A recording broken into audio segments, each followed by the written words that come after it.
ہم نے قرآن کو چھوڑ دیا، نبی کے طریقے کو چھوڑ دیا۔ خدا کے قسم آج بھی دنیا یہ ضمانت دیتی ہے کہ یہ قوم جس طریقے سے 1400 سال پہلے 100% قرآن پہ تھی، نبی کے طریقے پہ تھی، آج بھی یہاں جائے دنیا کے قدموں میں آئی ہے۔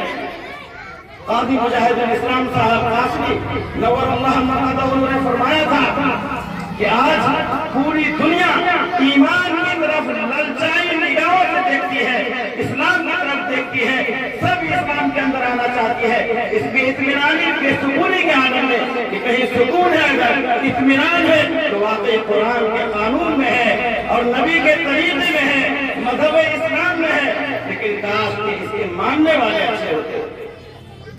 آج ہماری ذات سے، ہمارے قول فعل سے، ہمارے ملک پیسے صلاحیتوں سے اگر اسلام کا کام نہیں ہو، اسلام کی اشاعت نہ ہو، اسلام کی حفاظت نہ ہو، تو خدا را اسلام کو بدنام کرنے کا ذریعہ ہم نہ بنے۔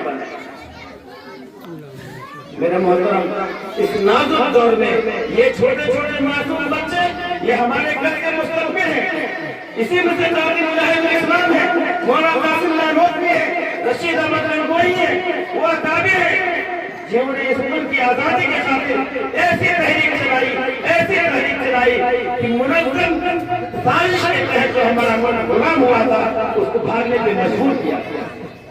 یہ ہمارے علماء کی تاریخ رہی ہے۔ اس لیے خدا اس گئے گزرے دور میں اس چمکتے ہوئے چراغ کو آگے بڑھانا یہ ہم سب کی ذمہ داری ہے۔ مولانا اشرف صاحب کا یہ احسان ہے ہم سب پر کہ ہمارے اس علاقے میں، اس خطے میں انہوں نے ایک چراغ جلایا ہے۔ اب ان کے شانہ بشانہ قدم بقدم ہر طریقے سے تعاون کر کے ہم اس ادارے کو جتنا آگے بڑھائیں گے انشاءاللہ اللہ کی طرف سے یقین کامل ہے کہ اللہ ہمیں دنیا میں بھی نوازے گا، آخرت میں بھی نوازے گا۔ میرے محترم بزرگوں، دوستوں، ہم بچے کو ڈاکٹر، انجینئر، پروفیسر دنیا کی ساری تعلیم دیں۔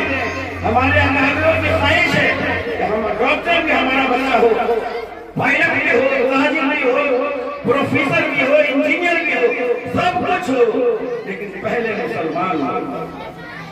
اگر وہ پہلے مسلمان ہوگا وہ جانے گا کہ یہ باپ ہمارے لیے جنت کا دروازہ ہے، ماں کے قدموں کے نیچے جنت ہے۔ اگر یہ باپ جنت کا دروازہ ہے، قرآن نے کہا کہ بڑھاپے میں سے کوئی ایک کو پاؤ تو اس تک مت کہنا قدموں کے نیچے جنت ہے۔ ایسے ہی نہیں، کیونکہ ماں کی قربانی ہے، ماں ہر بچے کے لیے پہلا مدرسہ ہے۔ اگر ماں انشاءاللہ اپنے بچے کو باوضو دودھ پلائے گی، نماز کی پابندی کرے گی، قرآن کی تلاوت کرے گی، تو گود میں پڑھنے والا بچہ قاسم نانوتوی، عبدالقادر جیلانی، رشید احمد گنگوئی اور نہ جانے ایسے اکابر پیدا ہوگی۔ اور اگر والدہ خدا نخواستہ غیر شرعی زندگی گزاری، قرآن حدیث سے دور رہی، تو بڑے افسوس کی بات ہے کہ آنے والے مستقبل کی نسلوں کی ضمانت جن کے قدموں کے نیچے ہے وہ جہنم میں جا رہی ہے۔ جب ماں کے قدموں کے نیچے میری جنت ہے، ماں جہنم میں وہ قدم لے کر جا رہی ہے، ہمارا آپ کا کیا ہوگا؟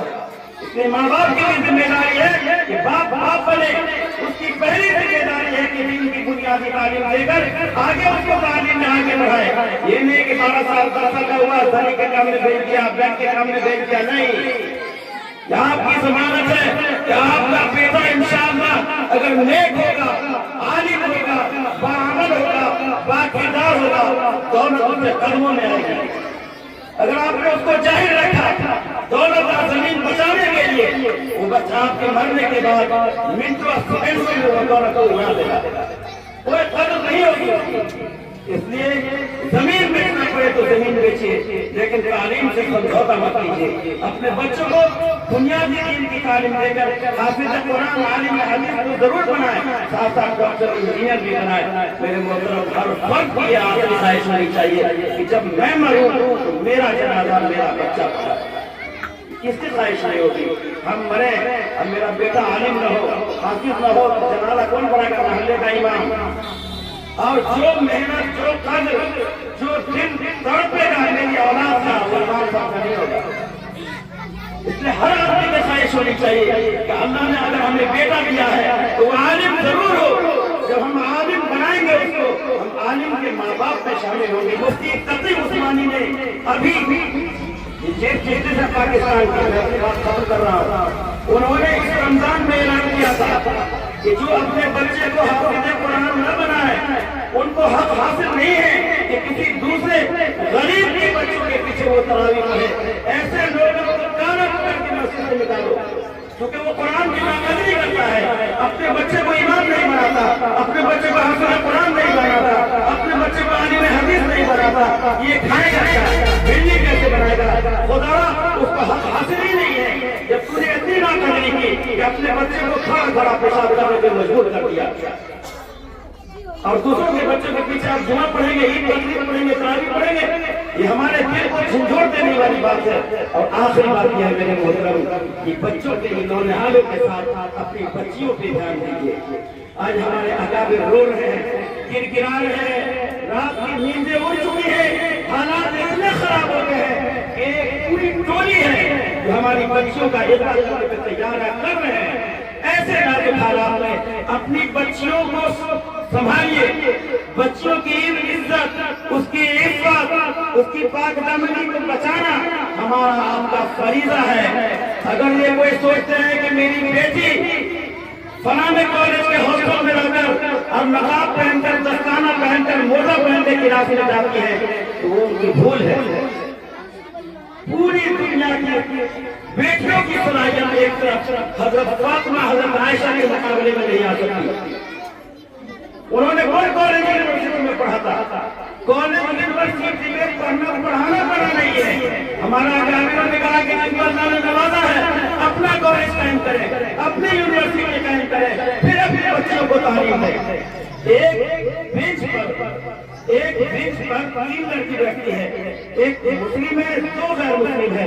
اب دونوں آپس میں بات کر کے وہ اپنے گھر لے جاتی ہے اور لے جا کر وہ شکار کروا دیتی ہے۔ ایسے نازک دور میں میں آپ سے درخواست کرتا ہوں، چونکہ آپ کے علاقے کا ہوں، آپ کا بچہ ہوں، جمعیت علماء سے جڑا ہوا ہو، اکابروں کے ساتھ رہنے کا کافی موقع ملا ہے، ان کی ایک آواز ہے، ہر گاؤں میں اپنے لوگوں کا کالج ہو، اپنے لوگوں کا اسکول ہو، اپنے لوگوں کا معیاری دینی تعلیم و تربیت کا مرکزی ادارہ ہو۔ اس لیے کھانا پینا بہت ہو چکا، ضرورت پڑے تو میرے محترم یہ کہا جا سکتا ہے کہ خون کا آخری قطرہ دے دیجیے، لیکن دین کی حفاظت، قرآن کی حفاظت، شریعت کی حفاظت، اوقاف کی حفاظت وہ اپنا ملی فریضہ سمجھیے۔ انشاءاللہ یہ شراب، یہ اسلامی میلے اگر باقی رہے تو ہم باقی رہیں گے، اگر یہ نہیں رہیں گے تو ہم باقی نہیں رہ سکتے۔ اللہ تعالیٰ ہم سبوں کو کہنے سننے سے زیادہ قرآن حدیث کے مطابق عمل خیر کی توفیق عطا فرمائے، اور مولانا اشرف صاحب کو، آفتاب غازی کو، یہاں کے تمام ذمہ داروں کو اللہ دونوں جہاں میں خوشنودی عطا فرمائے، اس ادارے کو بھی اللہ خوب ترقی عطا فرمائے، ہمارے اس ملک کی حفاظت فرمائے، ملک کے آئین کی حفاظت فرمائے، اور ملک میں جو پیارا قانون آنے والا ہے اللہ تعالیٰ اپنے خزانے غیب سے امت کی دستگیری فرما کر اس کو اللہ تعالیٰ ختم فرمائے، ایسا ماحول اور ایسی فضا قائم ہو کہ سارے نفرتوں کو اللہ محبت سے بدل دے۔ وآخر دعوانا الحمدللہ رب العالمین۔